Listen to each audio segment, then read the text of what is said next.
Record. Do y'all see anything that says I'm recording? I do.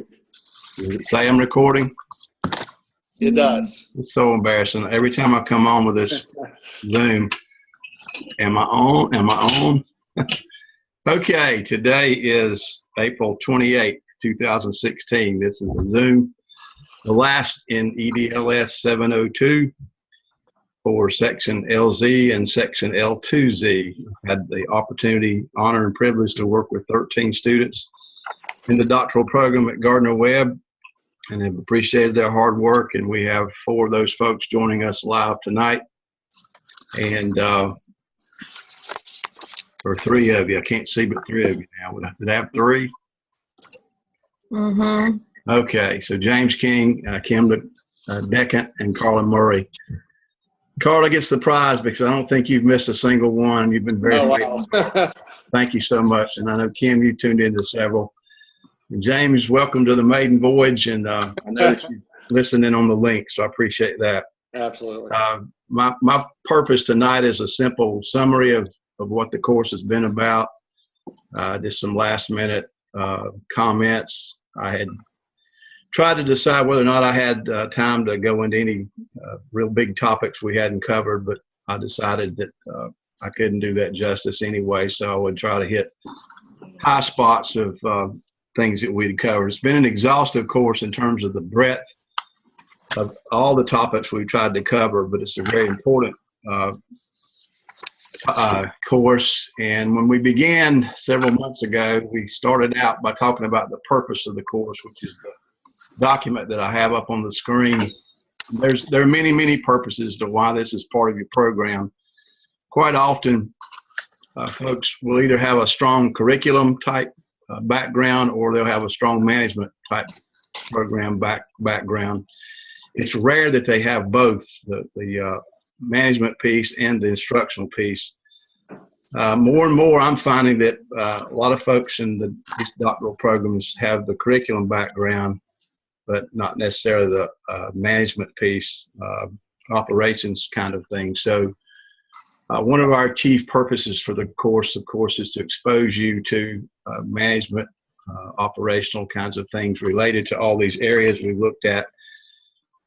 First and foremost with finance, then with personnel, and then with the different parts of personnel, including your teacher staff, leadership in the schools, custodial, maintenance, food service, transportation, safety, technology, etc. So part of our purpose was to have a great overview of all these pieces, see how they fit together, have an appreciation for certain, so that as you gain leadership experience and go up in the ranks and perhaps become a superintendent one day, if that's what you aspire to, or an associate superintendent, you need to have indeed a broad understanding of all these pieces. So that's a big part of the purpose of this course. We've looked at historical background, how things came to be. We certainly looked at the different levels of involvement in terms of federal, state, and local, and talked extensively about the funding that those provide, and we'll sort of clarify that a little further in the lecture. We hope that one of the purposes is to give you support in your current and future roles. We looked at budget codes. I wanted to make sure you had a pretty thorough understanding of the budget codes so that you understand how that's how we keep up with funding and finance. And we are accountable to many, many people. And it cannot be a sloppy science. It's got to be a very exact science. And those budget codes helps us to be able to run any number of reports and to say to the penny how we've spent money from various funds. One objective I've had for the course is for you to appreciate your peers and what they do in the district. So hopefully you had an appreciation, but you developed an even greater appreciation for what your peers do, the different directors, and certainly the building principals that all of you tonight with me are, and those that will listen later, a big part of your building principals. And any superintendent knows that their bread and butter is the building principal. And I encourage superintendents to support those folks, to appreciate those folks. They are the front line. A good principal makes the job of the superintendent much easier. A weak principal creates all kinds of issues for a superintendent. So I'm proud of you folks that are principals. I know that you do a good job and make your superintendents' lives much better. Well, part of the things that we've done in this course is to consider public opinion. We certainly looked at a lot of political ramifications of our decisions, so that's been a part. We have talked about development of the public trust. We've talked about the extreme big issues of of efficiency, and adequacy, and equity. Years ago, it was quite appropriate that you try to reach some type of equity. Same people getting the same kinds of things. Then we've evolved to this notion that it's not enough just to be equitable, because that equality might not be enough to support what you need to support. So we look at adequacy. Is the amount of funding that we're giving, let's say we give all 115 districts in the state X number of dollars each for a program. We can say about that we've been equitable, but we cannot per se say that it's been adequate until we look at the performance of what that money does. So we looked at those huge notions of equity and of adequacy, and I hope that you have a greater understanding of that.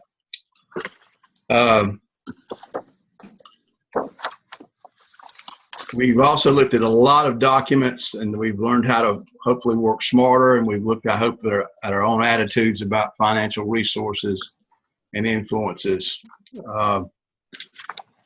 I'm hesitating because I've got an email on my phone here from one of our students that wants the link. So let me see if I can figure that out.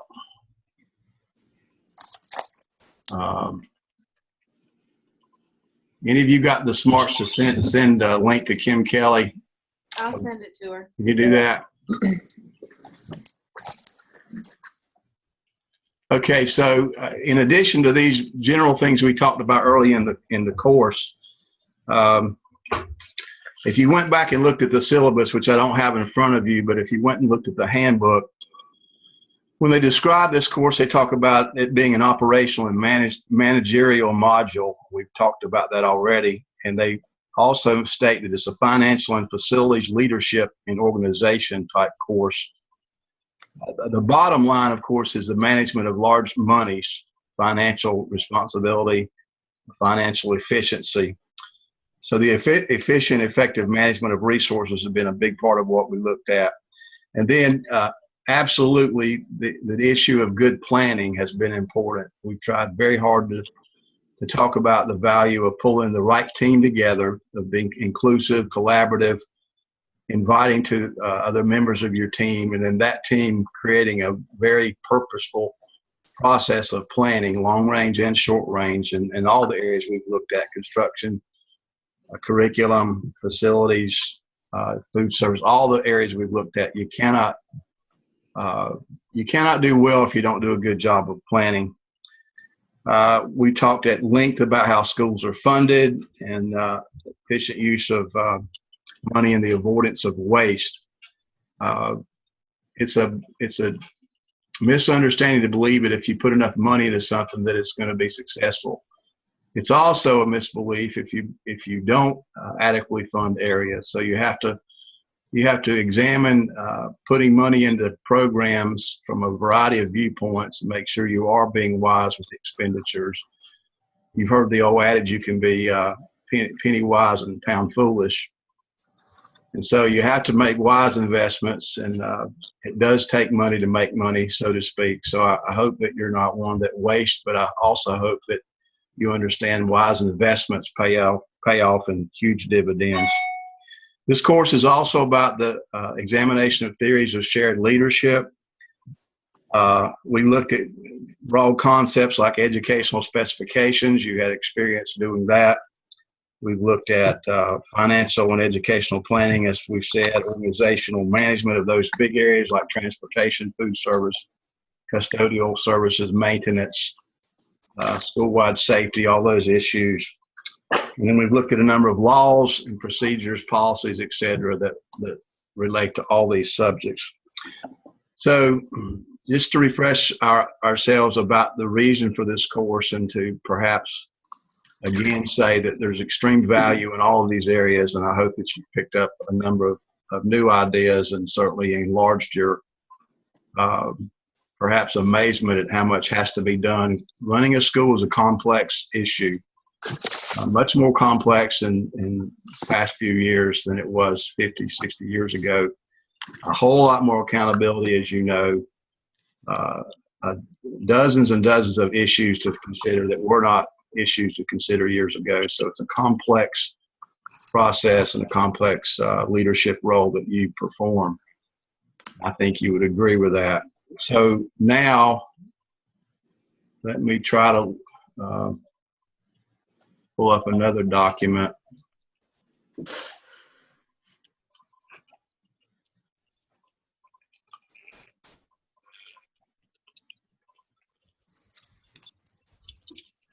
And I want to talk just about some of a little more in depth about some of the topics we've looked at over the course.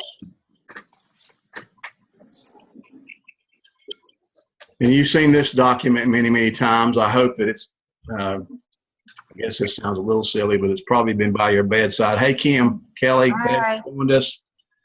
I hope this has been by your bedside and that you've kept up with it, particularly with the assignments each week to week. Obviously, there's been some tweaking over the semester, but by and large, I've stayed with this pretty close. But I wanted to use this to sort of guide my closing comments about some key issues. What I tried to do week by week was to give you bits and pieces of topics that we would be discussing during our broad weekends, the face-to-face weekends. And so I gave you articles and resources and basic concepts that we would be talking about more at length during the weekends. So I'll focus on the weekend sections here, because everything I talk about in the week by week, I typically pull in on the weekend description here. So I wanted to go right back to these concepts here for just a second: equity, efficiency, and adequacy. If you have 30 people on your football team and you give each one of those young men a $10 jersey, you can say about that you've been equitable. You've given them all the jersey. They've got a nice jersey. They put it on. They look all the same.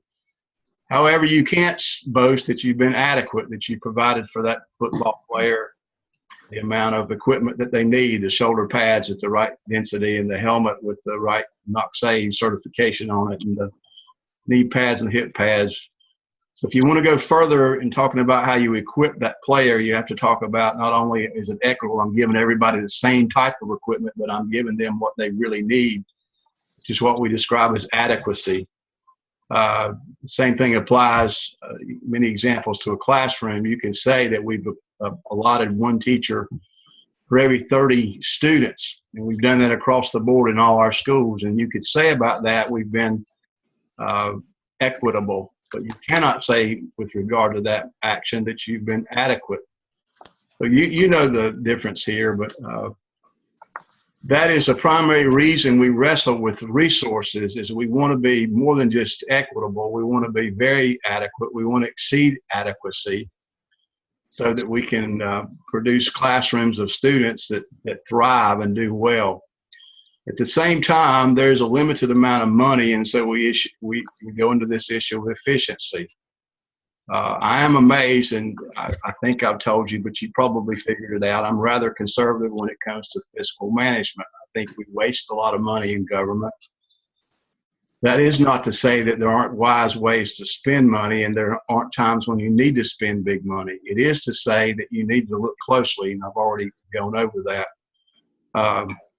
So efficiency is a big deal, and if you're not monitoring your departments, if you're at the principal at the school level, for example, you have a certain amount, not a great amount, but a certain amount of money you give to your team leaders or your chairman of departments or your athletic director, so on and so forth. You have an obligation as a building principal to monitor those actions of expending funds. As a superintendent, you have great responsibility to monitor not only building principals, but your department heads, because quite often they have large sums of money that they're managing for you. Now you have your finance director that's doing primary oversight for you as the superintendent, but the superintendent is the bottom line. And so this notion of efficient spending, wise spending, is a critical consideration that I hope all of you have in your radar. And if not, you need to know that you can. My first principal always told me you can throw more out the back door than you can bring in the front door. So the way we care for things we purchased, I'm always amazed sometimes when you give X number of dollars to your staff and say, spend it wisely. You don't spend it, you lose it. They'll go out and grab the first bid on something they find. And for principals and especially superintendents, you know that there's a bid process that's required in order to get the best price. And also, we have the online bid process that we have to follow. So I hope if you didn't already value the wise use of funding, you think more about it now, because certainly the public watches how we spend our money. I hope that you recall we looked briefly at the Fiscal Control Act, used North Carolina's model. Laurie Mesabov, we had looked at one of her documents about the actual law from the legislature that tells us how we have to control our finances. And then you will remember the Public School Forum document that we use quite a bit, looking at funding across the state relative to the 115 districts. And we did an activity, you'll remember, about comparison of 4 different districts and what their tax rate was, and how much money they were getting per student for this and for that. So I hope you found that exercise important and valuable. And I would encourage you, after this class, every year, pay close attention to the Public School Forum's report that comes out on school district level spending. It's been coming out now for 20 some years, and I expect it to continue. So I hope that you'll do that. We got into a number of concepts when we talked about taxation. Very quickly, please recall that the state budget primarily is for our operations in terms of personnel and program expenses. The local budget that your county commissioners obligate for you typically funds your capital needs, equipment and capital. And then the federal government, federal funds typically go to large mandated programming such as EC, Title I, vocational education, those kinds of programs. So keep that in mind as we talk about taxation. You'll remember the basic formula taxation, the yield equals base times rate. I hope that you haven't forgotten that, and we practiced doing that with a number of different math problems. And you'll recall we talked about the rate at which that's applied, and at the moment that term escapes my mind. Evaluation. Most counties will evaluate the property at 100%, but you have to look at that coefficient. So let's say, again, you have a $200,000 home. You divide that 200,000 by 100, that gives you the units times the tax base rate. And in this state, it's anywhere from 30 cents to over $1 per 100 valuation. So I hope that you've not forgotten those basic steps in determining the amount of taxes that a system can raise. Remember very clearly, we talked about property wealth, that many parts of the state, particularly those that have high tourism, will have a high property value. And so when you have the base, which is that property value, when the base is high, then the rate can be lower. And so you take the rate times the property base, gives you the yield. And the yield is the bottom line. If a county is able to produce a lot of money because they have a lot of property wealth, they can keep their property rate, their tax rate per 100 valuation lower. You looked at that concept quite a bit, and you compared different counties, and we talked about this notion of local effort. And we said that there are some counties that are very, very poor, and when you look at the whole picture, as the Public School Forum document does, you'll see their local effort is much greater than some more wealthy counties. So I hope that that concept has been made much clearer to you, and that you have a new appreciation for those counties that are less able to create funding and yet do a bigger job, put forth more effort to finance their children's education. I think that's a noble effort. We also talked about this in the context of county commissioners, that quite often when you try to persuade, if you're a school person, you're trying to persuade county commissioners to raise tax rates, you can use the document to argue that the local effort could be more. That here we have X amount of property wealth, we could raise the tax rate just a little bit, it would produce X number of new dollars, and we could do A, B, C, and D for our students. So I hope those concepts are well placed in your mind, and moving forward, you can argue those points much better with your people. So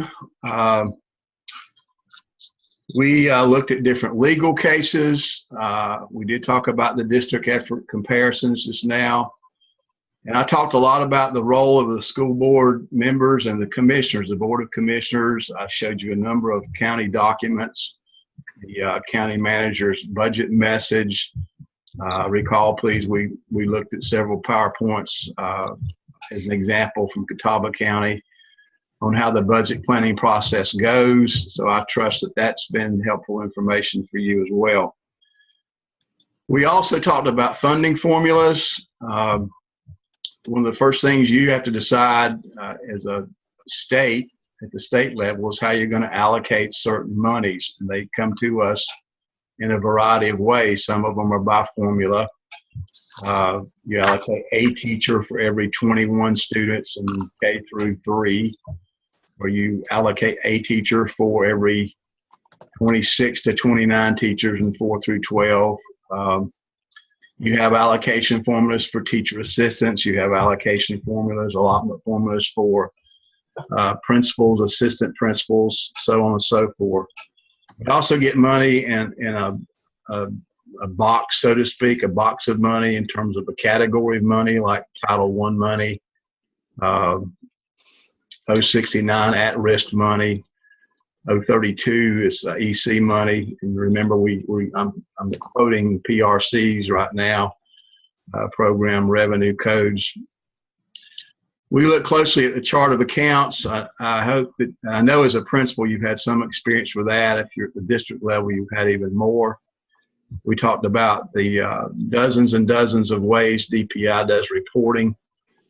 And then we talked about data-driven decisions, that it's important to have this information so that you make wise choices. You cannot operate from an emotional stance. This is how I feel about something. You need to know why the decisions are being made, and you base that on the facts before you. So we mentioned lottery just a bit. Please recall that the lottery money is it's helpful, but it's insufficient to build a new school. It would take about 15 to 20 years to take the lottery money that a district gets to build one elementary school. So there's a misunderstanding in the public that the lottery is our savior and the answer to all our financial problems. It is not. It is certainly of some help.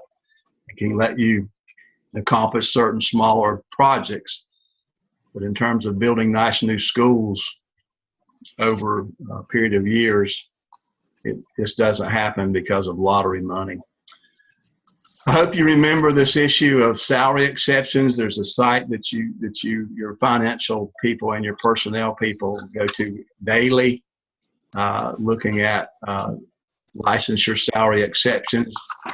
Now, you may recall I told you even if I wanted to cheat a teacher out of their pay, I could not do that, and I would never want to.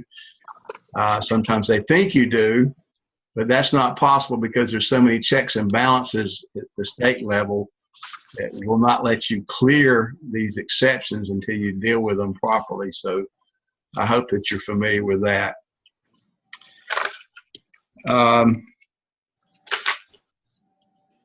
We spent a lot of time with funding and funding accounts, and then we moved into personnel. So let me move to, I guess, the second weekend. You'll recall that we had a guest architect on that second weekend, Tom Balke. And with only 3 face-to-face weekends, it's hard to get all this stuff in. So we sort of jumped the gun just a little, and we got Tom when we could on that Saturday morning. We began to look at facilities and how you select an architect and the many, many things an architect can do for you.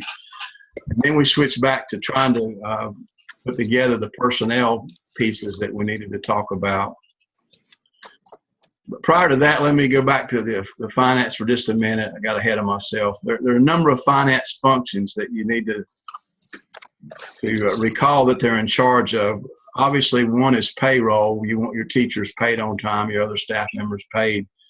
These folks are running a big business. You have to remember that. They are purchasing items.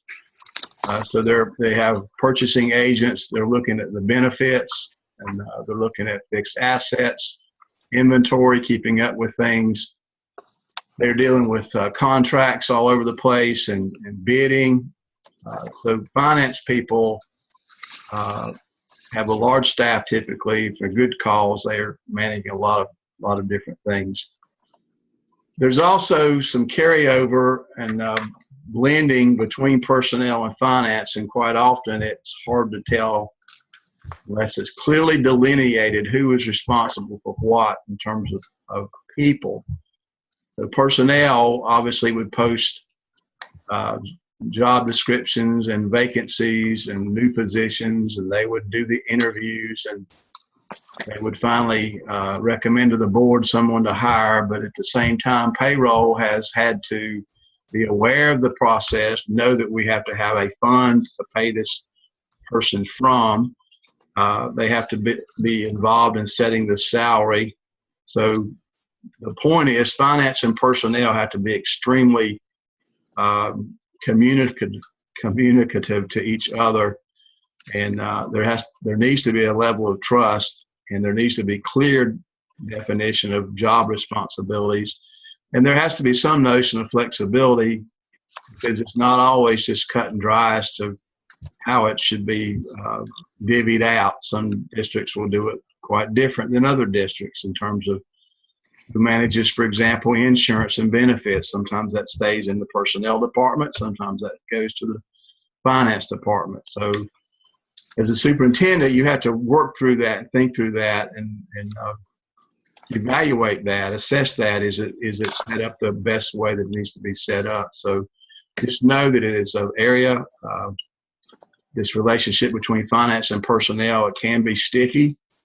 There can be friction, and quite often there is, but a good planner and a good diplomat at the central level in terms of the superintendent or associate superintendent can usually navigate those waters and take care of it.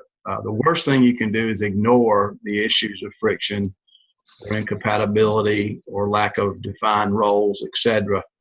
Ignoring a problem typically makes it worse. So I would keep that in mind as well. So we got into the personnel functions. We talked about the hiring process. We looked at some employment law. If you think back through the common sense steps, you either create a new position or you have a vacancy created by someone leaving. You post that job announcement.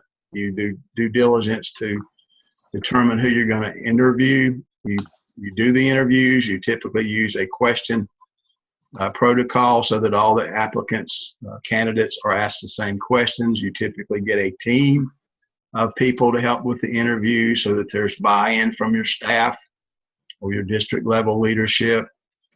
There's power in making shared decisions. If it's a principal being hired, typically you'll have a smaller committee, if a committee, and then the superintendent will typically reserve the right to make that final decision because, as I said, the building level principal will either make or break the superintendent. So most superintendents will allow input, but will typically be the final decision maker on who that principal is going to be.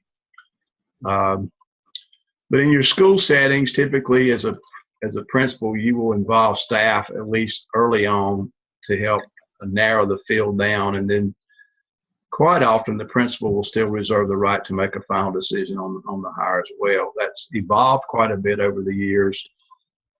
Some schools definitely give it the democratic overall nod, and the team of interviewers pick that person together. I would guess it's still about 50-50 in terms of the final say-so, only principal versus the team itself. So you hire the person, or you offer the job rather, and the Board of Education will need to approve that. So at some point there, you involve your finance to make sure, and you do this early on to make sure you've not misstated or misquoted a salary or job expectations, etc. The job description is important to keep you out of trouble there as well. So, and then you involve your benefits person to go over the benefits with the new employee, make sure that's represented clearly and accurately. And then the person is gone to the board for approval and is hired. Now, once they've been hired, obviously you as building principals know the work begins. You support them, you provide orientation to them, you provide a mentor or buddy teacher, and then you begin to assess and evaluate their performance over time. In the best case, that person performs well, and you're able at the end of each year to say to them, thank you for a job well done. Unfortunately, sometimes that performance is not up to par, and you then deal with the issue of evaluation and improvements. So we didn't talk a lot about employee improvement plans, but you as building principals and district leaders know that that's a big part of your job, is demonstrating you've supported your employees. You've, if there are weaknesses, you've provided remedy for that, and after a very reasonable amount of effort, sometimes it becomes necessary then to move toward termination of an employee. So we talked not at length, but briefly about this notion of terminating employees and following the law properly, gaining legal evaluation from your board attorneys, so on and so forth. So we spent quite a bit of time with personnel, and remember we said about 85% of your budget, the money that you're managing, goes to personnel. So it does make clear sense that hiring is extremely important. If that's where the majority of our budget goes, then we want to make sure we're hiring good people. And obviously, first and foremost, so that our children have the very best that we can offer. And then for efficiency's sake, if we're hiring good people, they will typically stay longer. We won't waste money having to repost jobs and re-interview and go out and do job fairs, etc. as much. So those things are very important. We talked about unemployment and workers' compensation. There are those few, and thankfully there are few, but there are those few employees that know how to milk the system. They know how to fake the fall, so to speak, and gather that workers' comp or be out for an extended amount of time. And fortunately, it's a small number, but it is a number. And a wise principal and a wise district level leader will be aware of that. They will have very clear procedures in place to monitor that. So I hope that was shown clearly to you. So we moved away from finance and personnel, and I need to do that as well. We went into a discussion of construction. We spent quite a bit of time talking about land acquisition, getting the right land, the process of how to select the land. We looked at everything from how the land drains to power lines overhead to proximity to landfills to airplanes overhead, you name it. We talked about it in terms of finding the right land. We talked a lot about creating the vision to begin with a group of school people in terms of educational specifications. What do you need? What programs do you have? How many third grade classrooms do you need? Do you need a science lab? How many computers will you put in this building? Will you have a gymnasium? Will you have an auxiliary gymnasium? What will your cafeteria look like? Dozens and dozens of considerations in terms of this is what this new school needs to serve the programs and functions that we want to provide. And then following that ed spec process, you know that the architects take over and they begin the design phase of the new building. Meanwhile, back at the farm, you have begun to talk to county commissioners long before this in terms of funding possibilities in North Carolina. That's primarily the way we gain our new schools is through a bond referendum where we finance the new school. So all kinds of things have gone on prior to that ed spec and architect rendering of the building.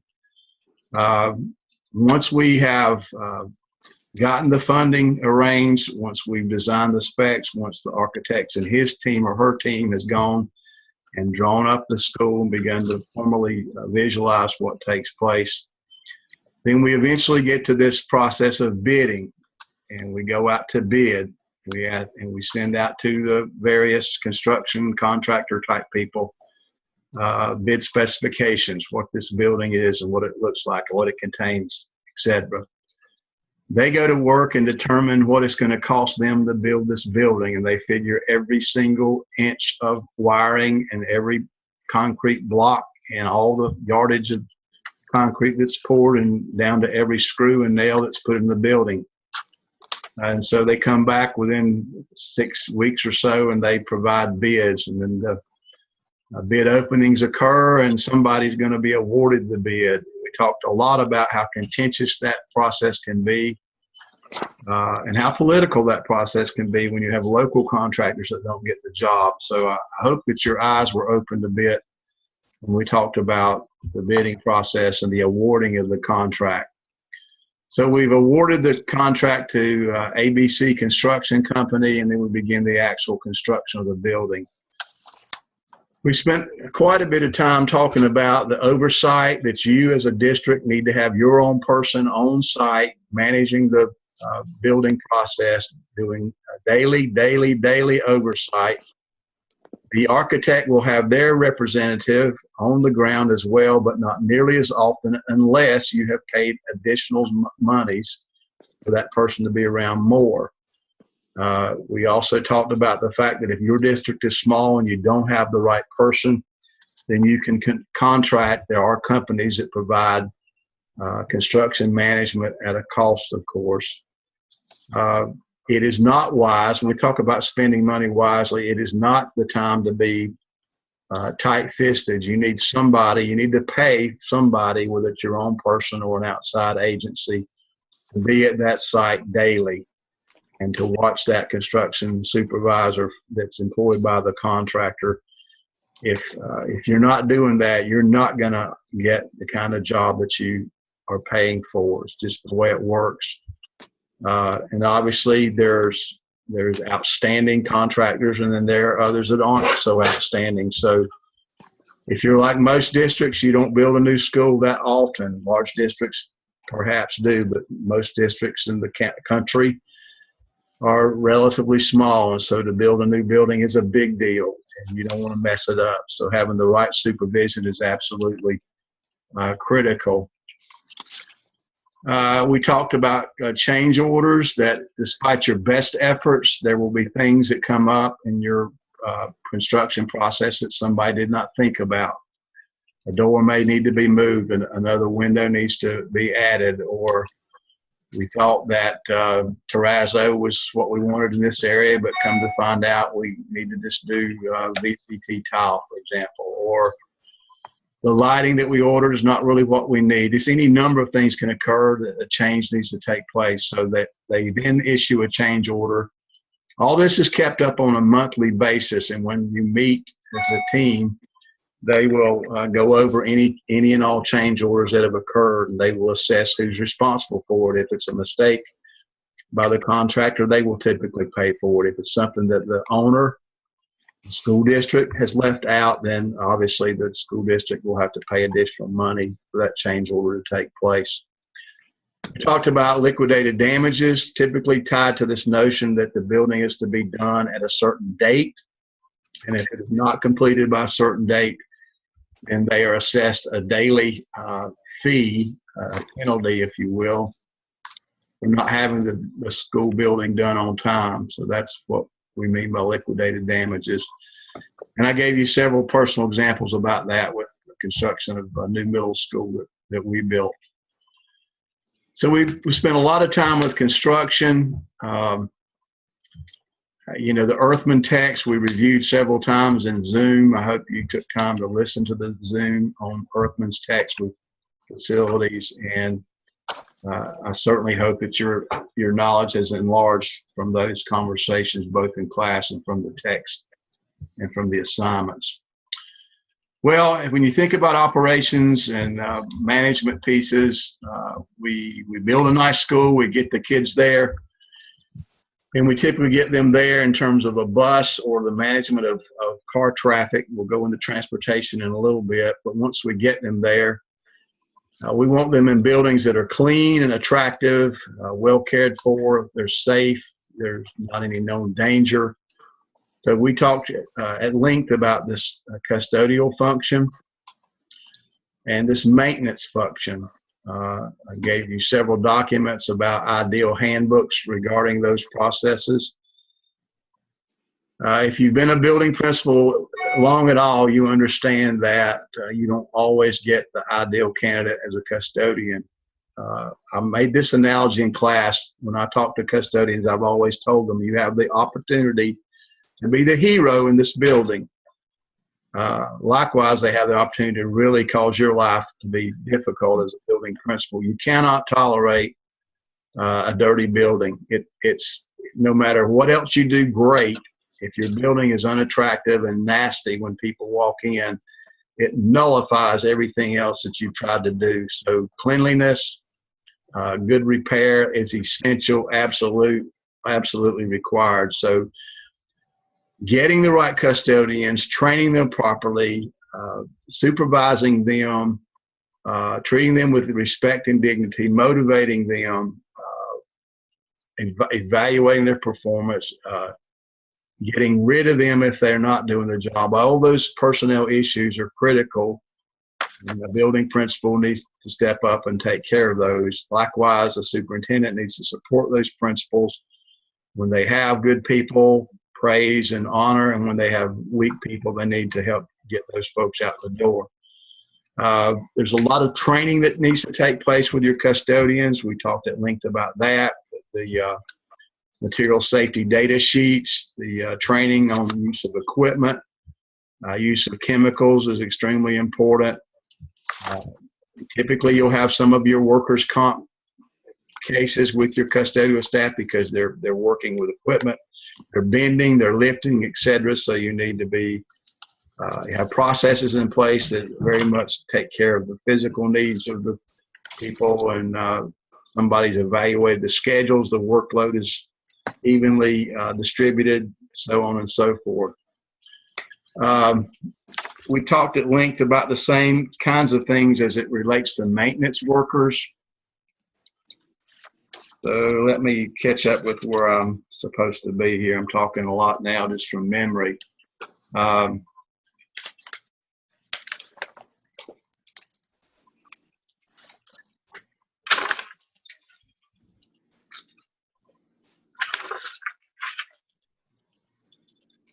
When you think about maintenance, one of the things we talked about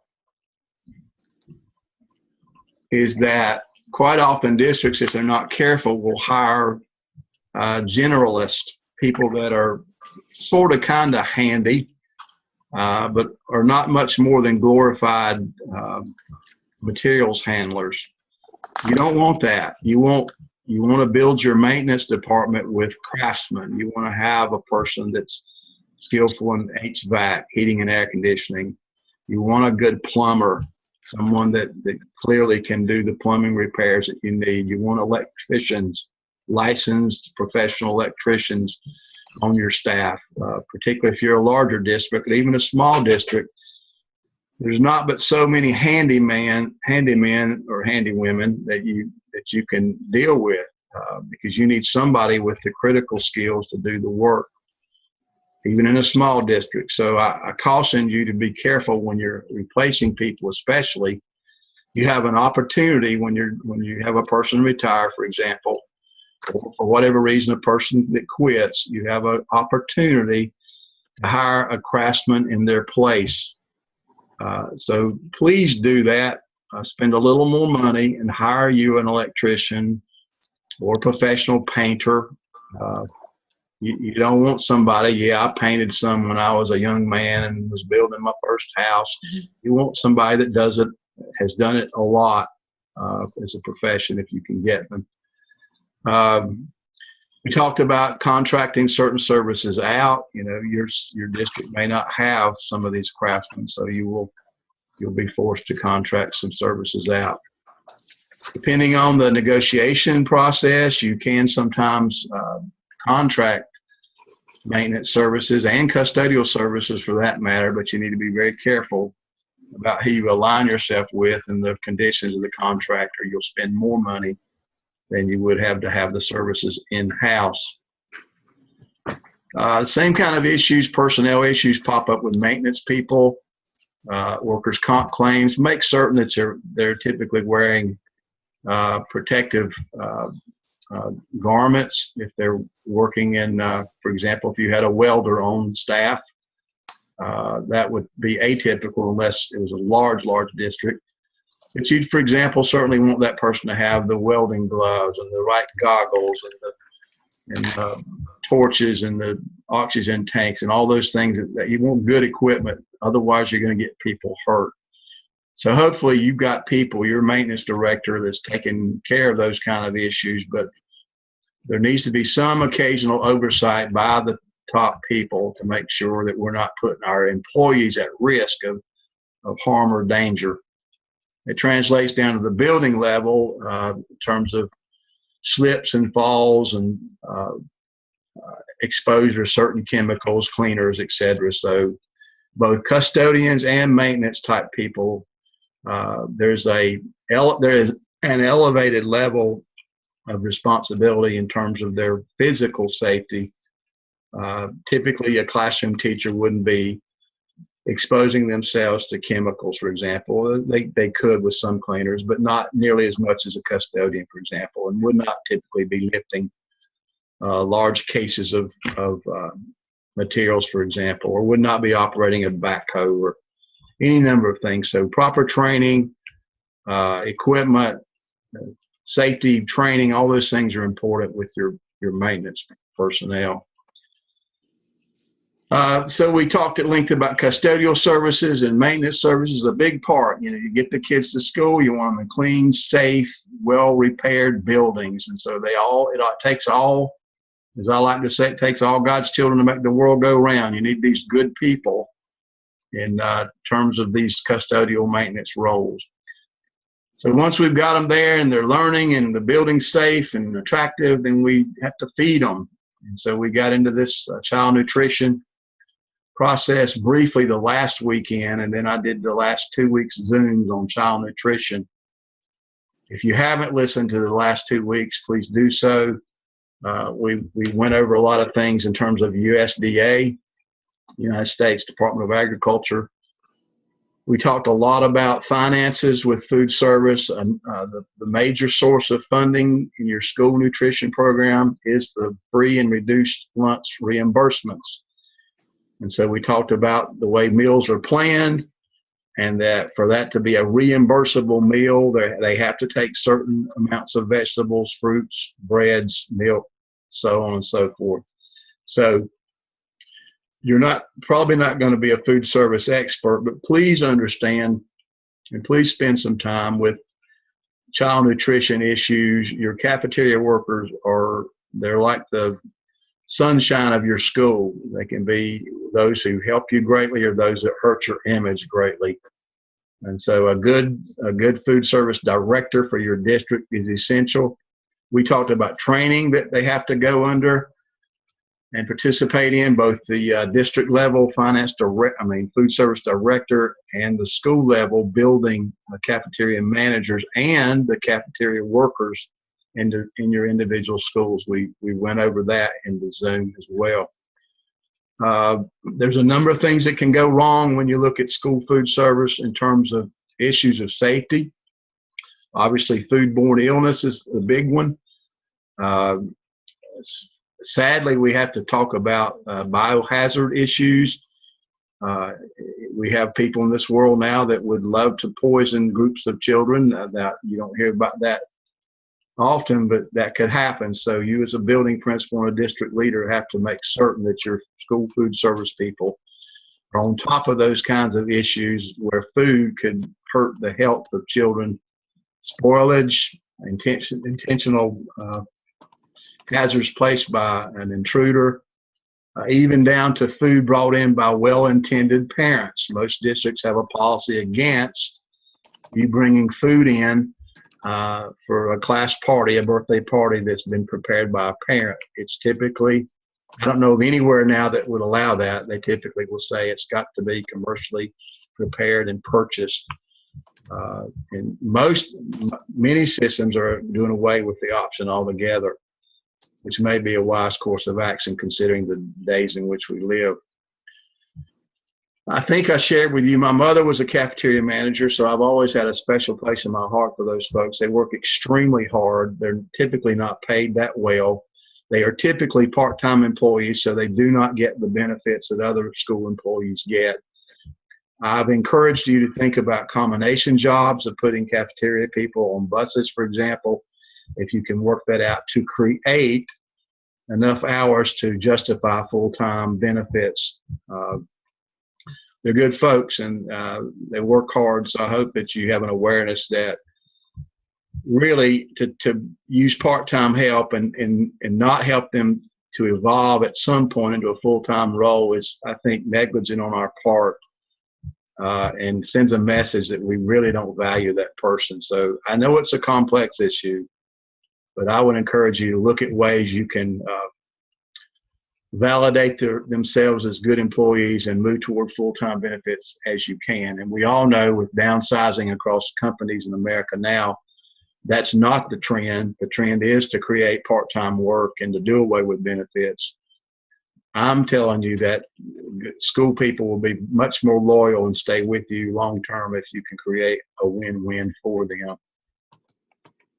So a lot of information on the state website for child nutrition. I went over some of that, a lot of that with you actually in the Zoom, so I hope you've taken time to look at that.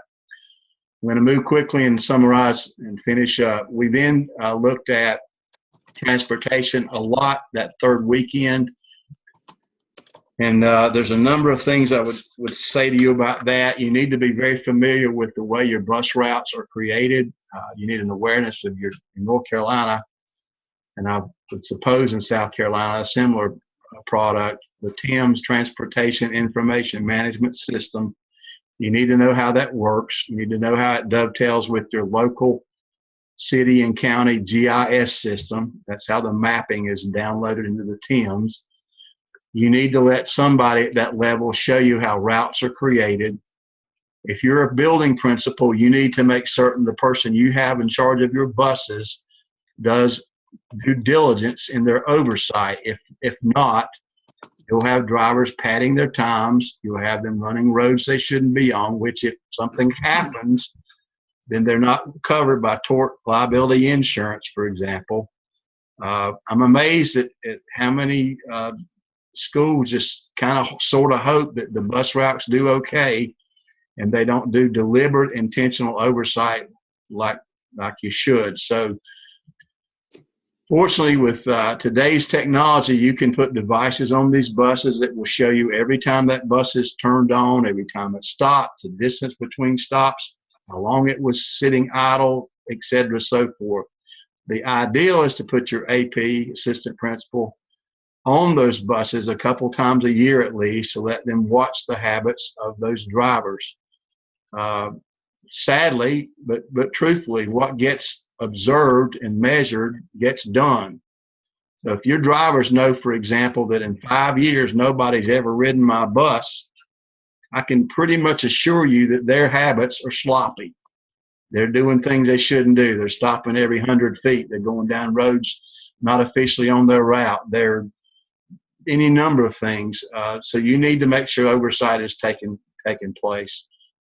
And typically you'll have a person doing that for you if you're a larger building with an assistant principal. But if you're a single principal, a solo flight with no help, then it becomes harder for you to do that. So then you would rely on your mapping and your TIMS person. But know where your buses are going and know what your drivers are doing, and then value those drivers. We talked about the training that takes place. We looked at the transportation manual for directors. The transportation director in your district is an important person, and some of you did your system management plan on transportation, and you know that. For those who didn't, I would encourage you to spend some time with that director. It's a science.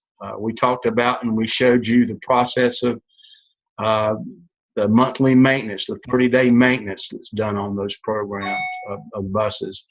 We looked at the inventory of parts and the BSIP software program that they have to follow, and where it logs it sends out a notice to that mechanic that just the inspections, maintenance is due on bus 1, 2, 3, 4, 5 at the end of this month, and next month buses 9, 10, 11, and 12 should be inspected. So it's a very thorough process. It's quite impressive, so I hope that you've made yourself aware of those things.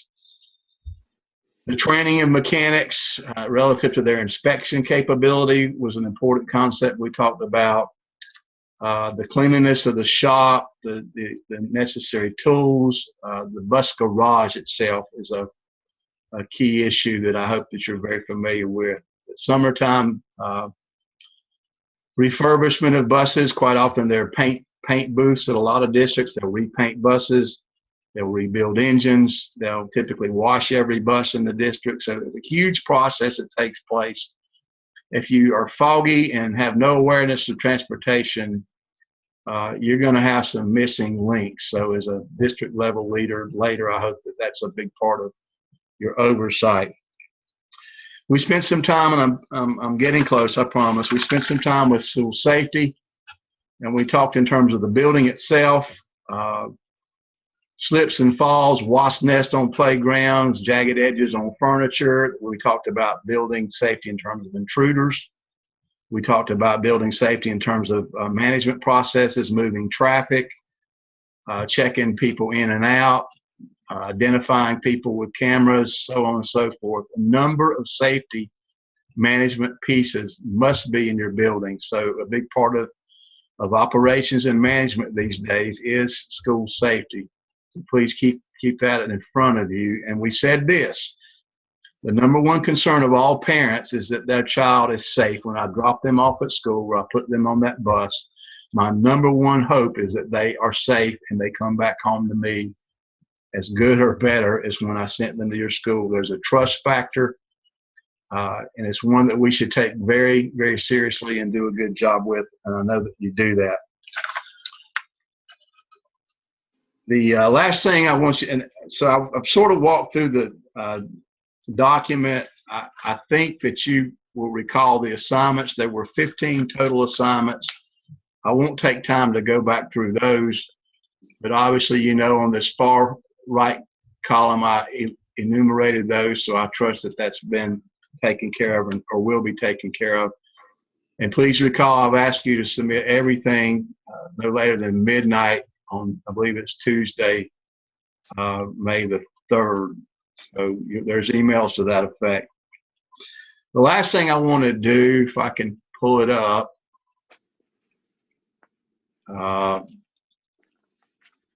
maybe I can't. So I may just talk about it here. I sent to you really some parting advice, and it's running now an hour, so I'm not going to go through all of them, but I want to encourage you to look at the document that I loaded last Sunday night on Blackboard called Parting Advice from Me.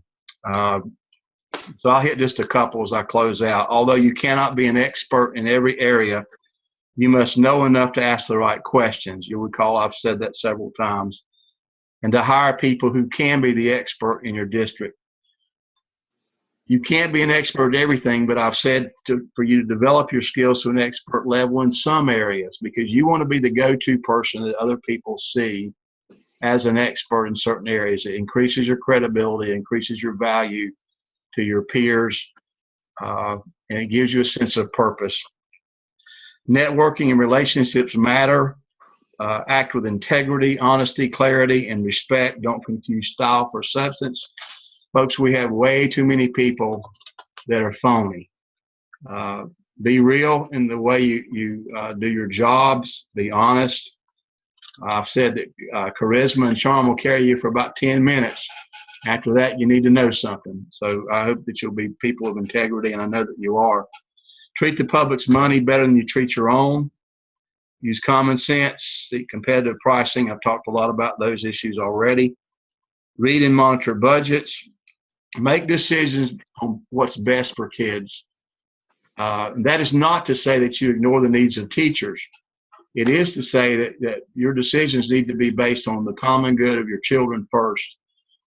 There's a book out. If you don't feed the teachers, they'll eat the students. The point, obviously, is that you need to take good care of your teachers. That motivates them, inspires them to do a good job for you. So there has to be a balance there.